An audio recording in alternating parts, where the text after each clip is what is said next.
জগতের যা কিছু সুন্দর, যা কিছু ভালো, তার সাথে জড়িয়ে আছে জীবনের আলো।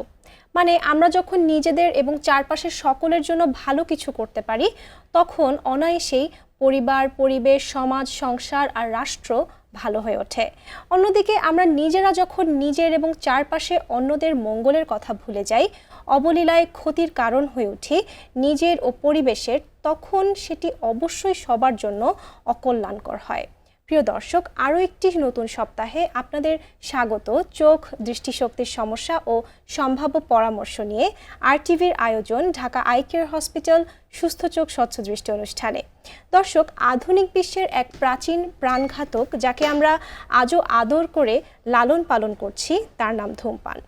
এই ধূমপানের মাধ্যমে ভিন্ন ভিন্ন রূপে তামাক আর নিকোটিন আজ বিশ্বব্যাপী সভ্যতার বিরাট অন্তরায় হয়ে দেখা দিয়েছে।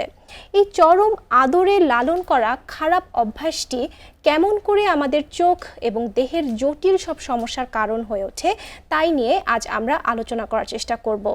আর এই আলোচনায় আমাদের সঙ্গে থাকছেন প্রখ্যাত চক্ষুরোগ বিশেষজ্ঞ, চোখের স্মাইল, ল্যাসিক, ফ্যাকো ও glaucoma specialist, Dhaka eye care হসপিটালের senior consultant doctor Harun Rashid sir. Sir, আপনাকে স্বাগত জানাচ্ছি আমাদের আজকের এই পর্বে। কেমন আছেন স্যার? ভালো আছি, তুমি কেমন আছো? আমি খুব ভালো আছি স্যার।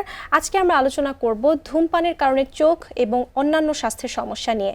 তো আসলে এই বিষয়ে যাবার আগে একটু বলতে চাই যে আপনি আসলে ছাত্র জীবন থেকেই ধূমপান বিরোধী আন্দোলন, স্টুডেন্টস অ্যান্টি স্মোকিং কমিটি সাস্কের প্রতিষ্ঠাতা, সহসভাপতি এবং একজন সক্রিয় সংগঠকও ছিলেন।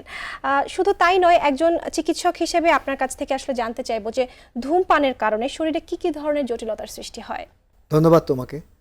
দেখো, আমরা যখন ধূমপান করি সেই তামাকের ধোঁয়ায় 4000-এরও বেশি রাসায়নিক পদার্থ আমাদের রক্ত প্রবাহে প্রবেশ করে, যার মধ্যে 100-রও বেশি উপাদান রয়েছে সরাসরি শরীরে বিষক্রিয়া সৃষ্টি করে এবং 70-এরও বেশি উপাদান রয়েছে যা আমাদের শরীরে ক্যান্সার করে। ধূমপানের ফলে আমাদের শরীরের বিভিন্ন অঙ্গ প্রত্যঙ্গে এমনকি চোখও আক্রান্ত হয়। ধূমপায়ীদের মধ্যে দেখা যায় দীর্ঘমেয়াদী শ্বাসকষ্ট, heart attack, brain stroke, diabetes এবং উচ্চ রক্তচাপের ঝুঁকি অন্যদের চাইতে বেশি থাকে। শুধু তাই না, ধূমপানের ফলে ক্যান্সারের ঝুঁকি বেড়ে যায়, যেমন ফুসফুসের ক্যান্সার, মুখগহ্বরের ক্যান্সার, জরায়ুর ক্যান্সার, আমাদের গ্রাসনালীর ক্যান্সার, কিডনির ক্যান্সার, অনেক ধরনের ক্যান্সার হতে পারে। গবেষণায় দেখা গেছে যে ধূমপানের ফলে একজন মানুষের গড় আয়ু 10 বছর পর্যন্ত কমে যেতে পারে। আচ্ছা, দেখো, বিভিন্ন গবেষণায় দেখা গেছে যে সারা বিশ্বে ওজন আধিক্য, আত্মহত্যা, সড়ক দুর্ঘটনা, অন্যান্য মাদকদ্রব্য যেমন হেরোইন, কোকেন, এইসবের ফলে যতজন মানুষ মৃত্যুবরণ করে, একমাত্র ধূমপানের ফলে তার চাইতে সম্মিলিতভাবে এককভাবে বেশি মানুষ মৃত্যুবরণ করে। আচ্ছা, সারা বিশ্বে প্রতি বছর ধূমপানের ফলে 60 লাখ মানুষ সারা বিশ্বে মৃত্যুবরণ করে এবং বিশ্ব স্বাস্থ্য সংস্থার সমীক্ষা অনুযায়ী এভাবে চলতে থাকলে 2030 সাল নাগাদ এই সংখ্যা 1 কোটি ছাড়িয়ে যাবে।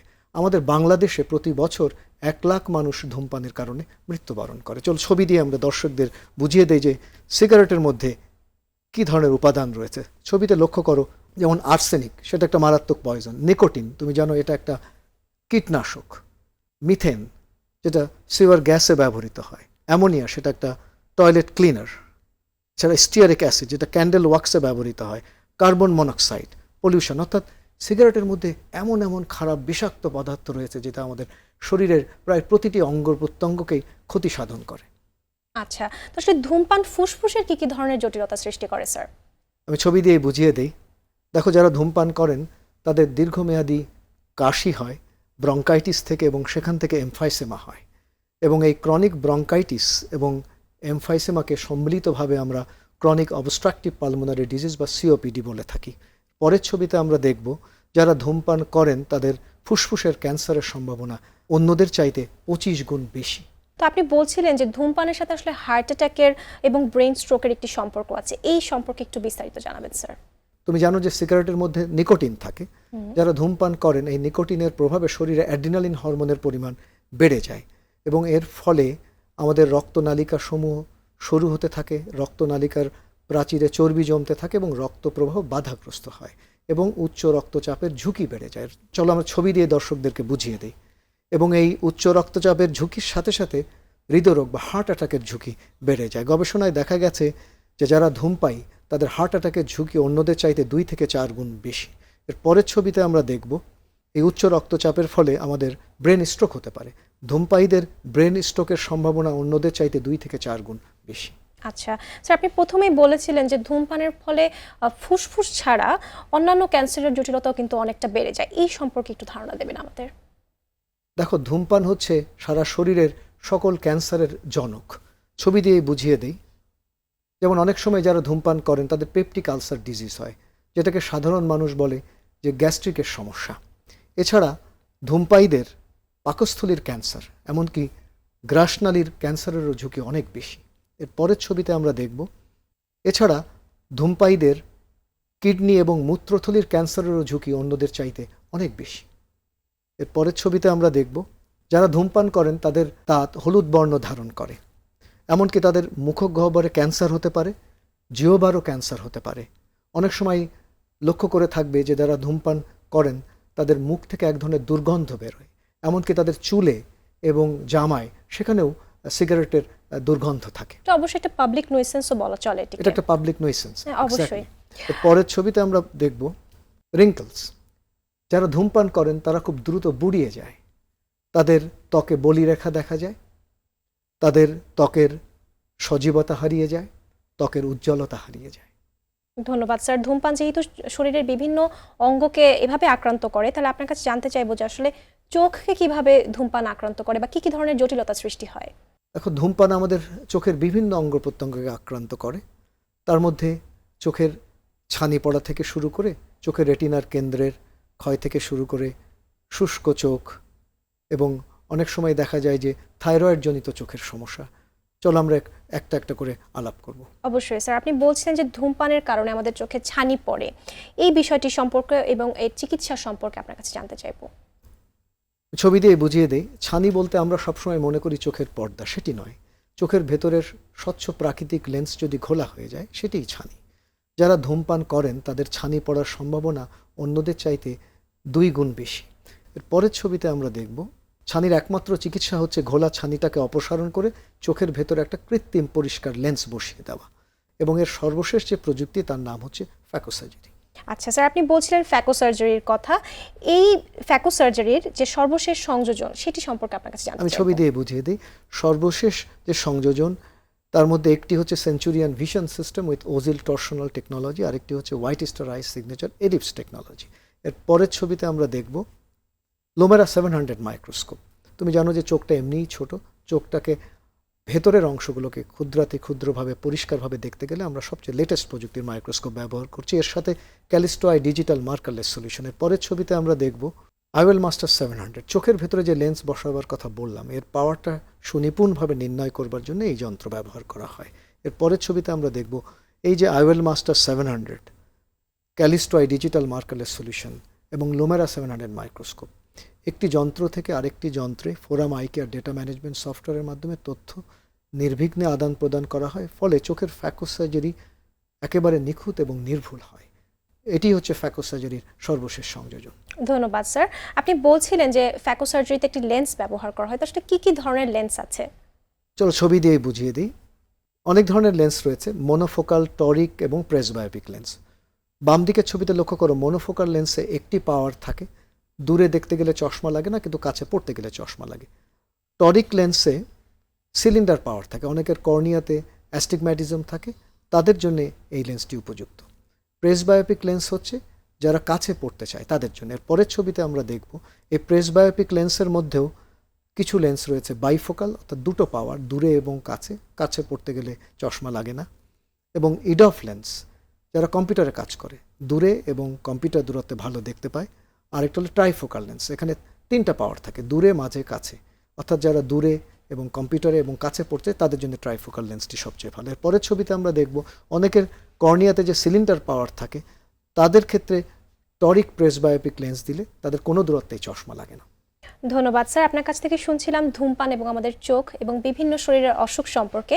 আপনার কাছ থেকে আরও অনেক কিছু শুনবো, কিন্তু সময় হয়ে গেছে একটি ছোট্ট বিরতির। আপনি আমাদের সঙ্গেই থাকবেন। নিশ্চয়ই। দর্শক, ধূমপানের কারণে চোখ এবং শারীরিক অন্যান্য যেসব সমস্যা হয়ে থাকে তাই নিয়ে আলোচনা করছি আজকের ঢাকা আই কেয়ার হসপিটাল সুস্থ চোখ স্বচ্ছ দৃষ্টি অনুষ্ঠানে।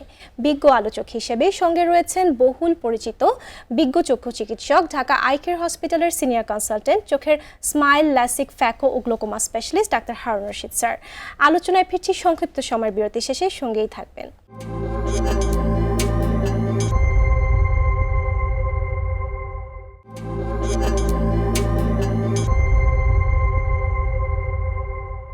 বিরতি শেষে আবারও ফিরে এলাম ঢাকা আই কেয়ার হসপিটাল সুস্থ চোখ স্বচ্ছ দৃষ্টি অনুষ্ঠানে।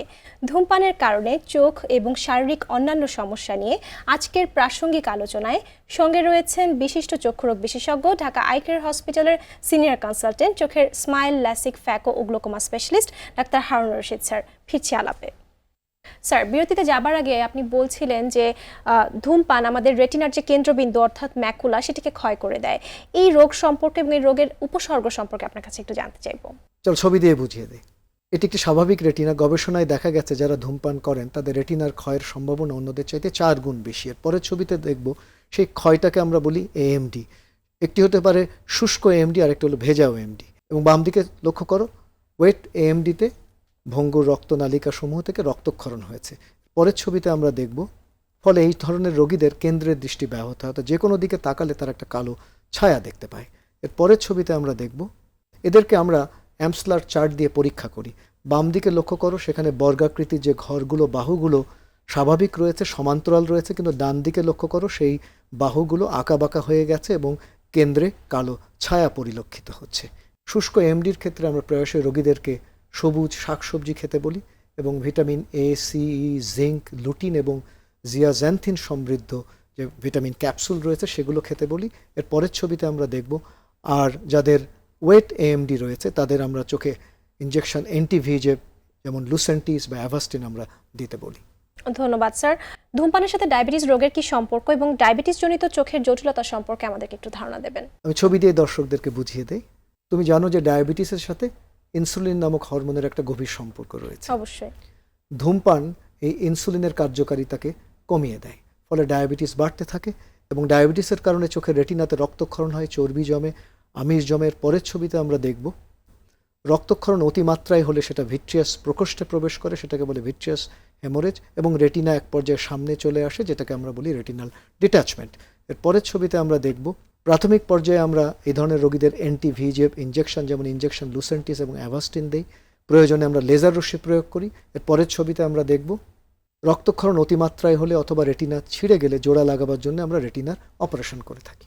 ধন্যবাদ স্যার। আপনি বলছিলেন যে ধূমপানের সাথে আসলে চোখের শুষ্কতার একটি সম্পর্ক আছে, এই বিষয়ে একটু বিস্তারিত জানাবেন? ছবি দিয়ে দর্শকদেরকে বুঝিয়ে দেই। দেখো, সকল ধোঁয়ার সাথেই চোখের শুষ্কতার সম্পর্ক রয়েছে।